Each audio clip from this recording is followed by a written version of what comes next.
Alright mga peng, this is it for mm.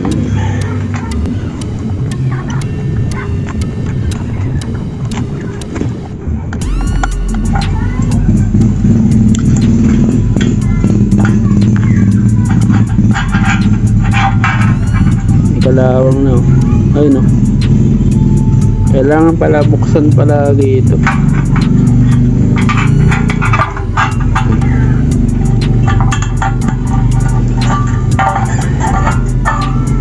Alright, ang gagawin natin ay tatakpan natin to mga butas, tapos babrushin natin.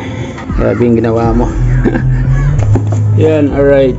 So, ang dumi, no?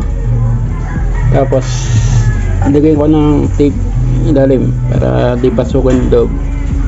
Linisin natin. Ayan, secure decrease.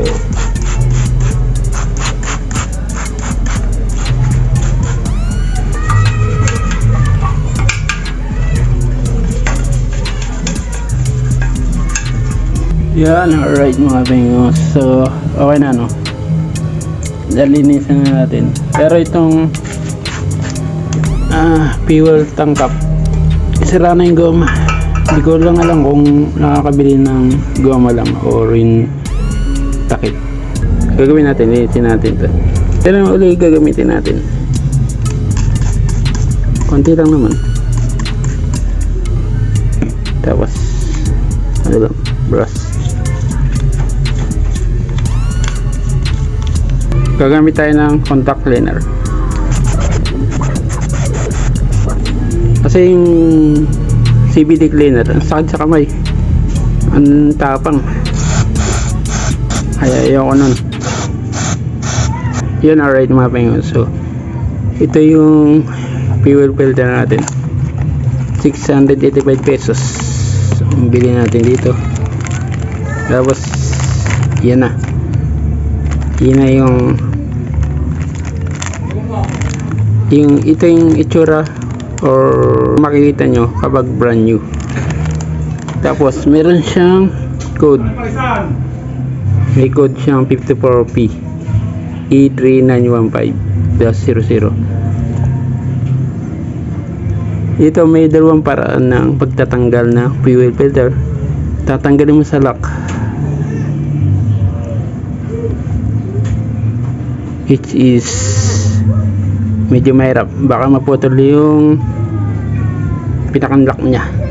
So ang gagawin natin ay yung pinakamadaling paraan, i-cut natin to. Yun o, yan, saka yung kabila, eto.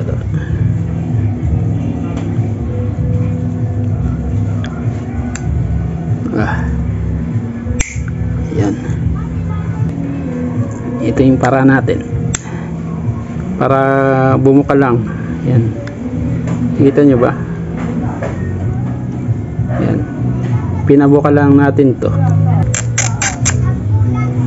Right, linisin nyo na tissue, baka may dumi-dumi. Yan, alright. So mag ano tayo, tissue, tapos tanggalin natin tong purple.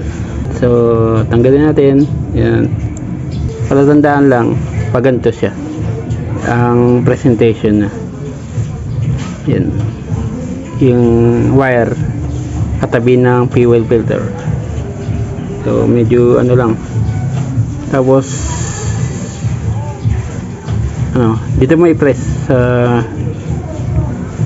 matigas na part dito. Yan, yan, alright mga peng. Bago na ating fuel filter, gano'n lang kadali ang pagsalpak. Ano lang, kung gusto nyo medyo mahirap, stretch nyo lang to. Pero kung gusto nyo madali, ay i-cut nyo yung gilid ng fuel filter. Tulad nyan, yan, kinakat ko siya. Kinat ko yung gilid. Yan, okay. Yan, alright mga pengo. So operation tanggal kalawang, medyo kumapit na. So ito yung pinagkakatiwalaan ko. Tanggal ang kalawang. Ayun, kakalat natin. Ganyan. Wala.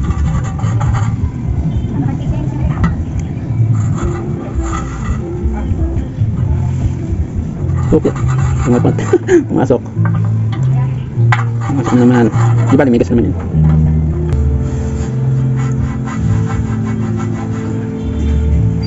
Tanggal, di ba?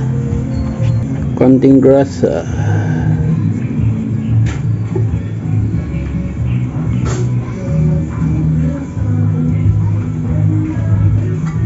Para hindi maimbakan ng tubig. Lubrikan nyo itong o-ring ng langis. Yan. O lubrikan nyo lang. Punasan nyo yung excess. Flutter. Tapos sunod tong yan. Fuel filter. Tapos ikot. Yan. Rocket na nagkakabit ng tornilyo. Tapos meron siyang palatandaan na doon papasok yung bracket. At tapos lagay nyo ang tornilyo. So ang paglalagay ng tornilyo ay tapat-tapat. Kung may cross o kaya left and right. Tama ba? Right and left. Medyo malamig kasi may gas. Oh, panalo. Okay, walang tagas. Wala siyang tagas. Fire.